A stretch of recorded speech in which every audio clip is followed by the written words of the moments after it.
ሊገባን እሱ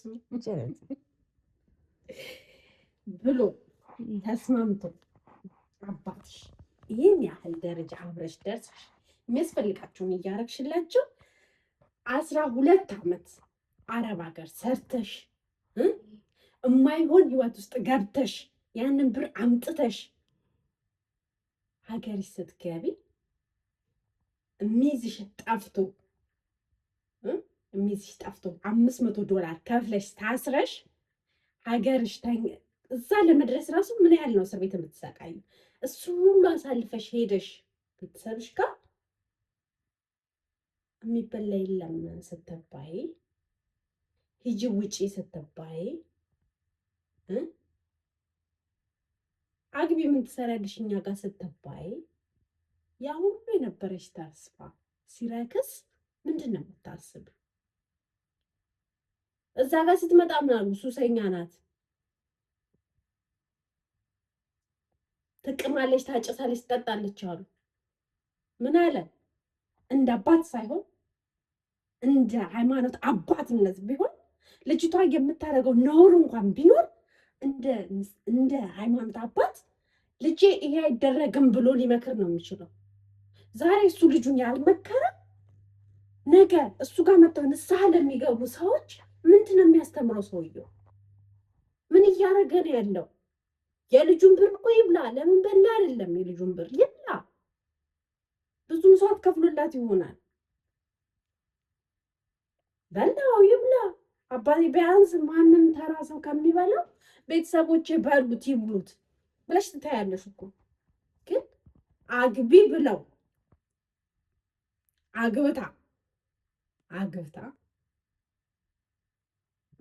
ካገባች በኋላ ያ ሰውዬ ያገባችሁ ሰውዬ 200 ካሬ ሜትር ፈርሙላት። በ80 ነው ያገባችሁ። 200 ካሬ ሜትር ፈርሙላት በስነ ስርዓት አግብታ ፐርሰናሊቲ ነገር ተጣሉ ሁለቱ ሰዎች።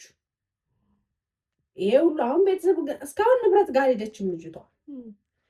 ያን በፐርሰናሊቲ ነገር ሁለቱ ሲጣሉ ወደ ቤተሰቦቿ ተመለሰች። ወደ ቤተሰቦቿ ስትመለስ ቀድሞ ይደውልና ባል የት ነች አለች። አባ ልጆትን ምከራት። እሷ ጥላ ነው የወጣችው። ሁለቱ ፐርሰናሊቲ ነገር ተጋጩ። የሁለቱን ግጭት ለማንም አልተናገረችም። ስለዚህ ምን አደረገችው? ጥላ ወጣችለት። ጥላ ስትወጣለት ጓደኛዋ ጋር ሄዳ አመነዘረች ከሚል አባት ነውና አለ አይደል?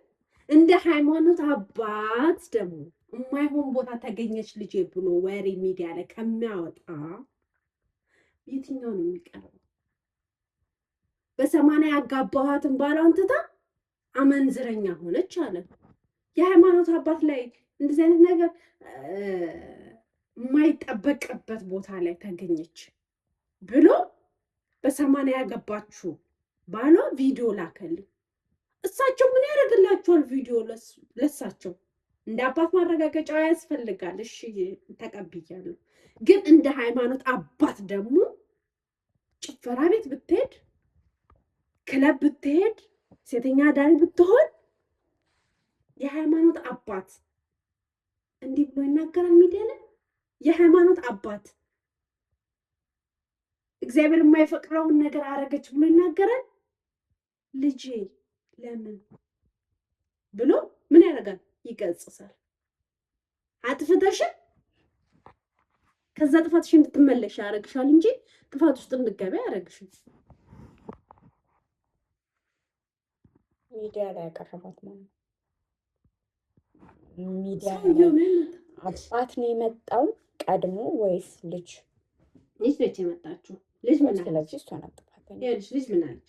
እኔ አባቴ እኔ ብሬን ለምን በላ አይደለም።